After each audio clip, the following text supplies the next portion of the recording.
Lucy and Alex had been married for 5 years.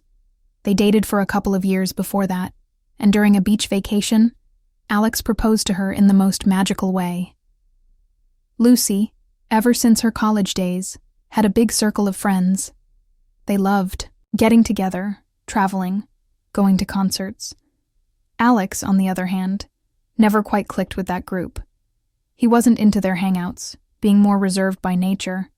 Every few months, Lucy would drag him along anyway, but she eventually stopped pushing too hard when she realized how uncomfortable he was around them. At first, Lucy was annoyed that her husband refused to join her social life, calling him boring, but she soon realized there was no point forcing him. One weekend, the friend group had another get-together. Alex predictably decided not to go, and something shocking happened. Mark, an old friend they hadn't seen in years because he'd moved overseas for work, unexpectedly showed up at the apartment where the group was hanging out. Everyone in that circle adored Mark. He was the life of the party, always ready with funny or fascinating stories, and whenever he hosted gatherings, all eyes and ears were on him. Turns out Mark's work contract abroad was up, and while he was deciding whether to renew or not, he took a vacation back in his hometown. All night, the group peppered him with questions about life in Europe, about everything that had happened to him. Lucy couldn't take her eyes off him. He'd changed so much since she last saw him. He looked great, clearly worked out, and still had that same charm and swagger she remembered. Mark basked in everyone's excitement, but Lucy's reaction felt especially meaningful to him. Long ago, they'd almost become a couple. Back in the day, at someone's birthday party, they'd had a little too much to drink, ended up confessing they'd been crushing on each other for ages, and by morning, found themselves waking up side by side. But the timing was horrible. Mark had just finalized a job offer abroad. All the paperwork was done, and he flew out the following week. Lucy was heartbroken at first, but had no choice but to move on with her life. Not long after, she met Alex.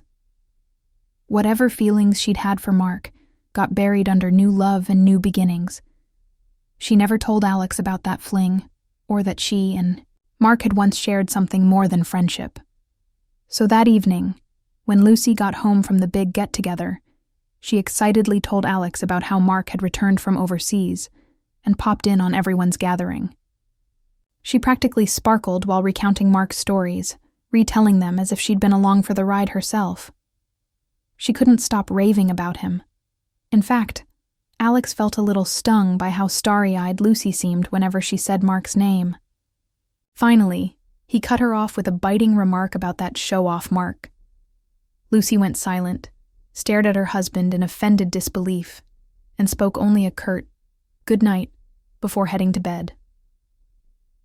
A week passed, and Lucy couldn't stop thinking about Mark. She kept replaying how good it felt to be around him, how playful and easy their conversation was, as though he could finish her sentences. Even her coworkers asked if she was okay, because she seemed so spaced out at work. Eventually, Lucy stopped fighting it. She messaged Mark herself, asking if he'd like to meet up. He wrote back almost instantly, agreeing. That evening, she texted Alex that she'd be working late and not to wait up for dinner. Lucy and Mark met at a little cafe, chatted and laughed for hours.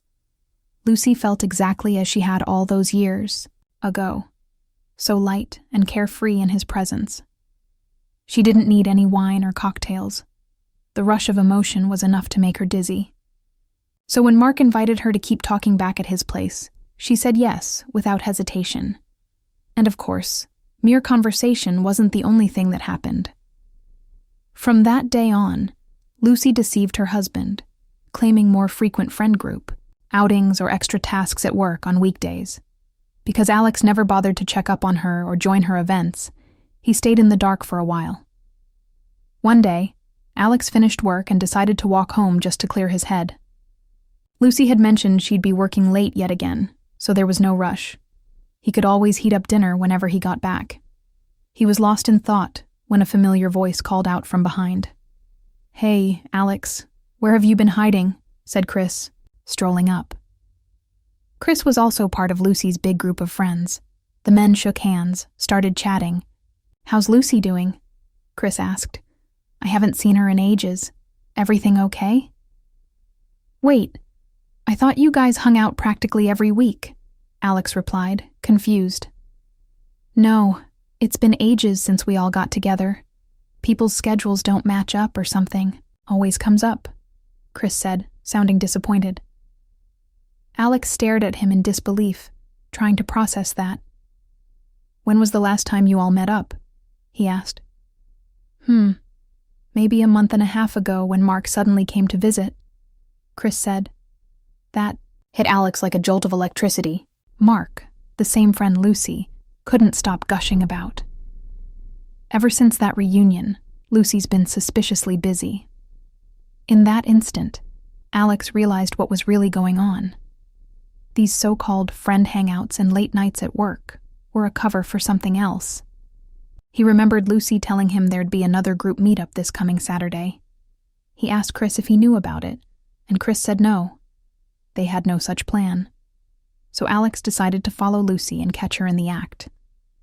On Saturday, once Lucy headed out, Alex used a phone app that let them see each other's locations, installed ages ago for emergencies.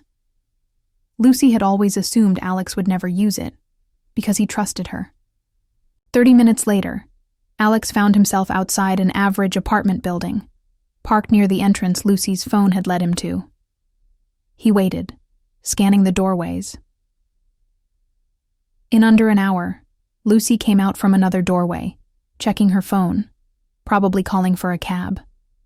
She looked flushed, her hair slightly mussed as if someone had been running fingers through it. Alex honked the horn.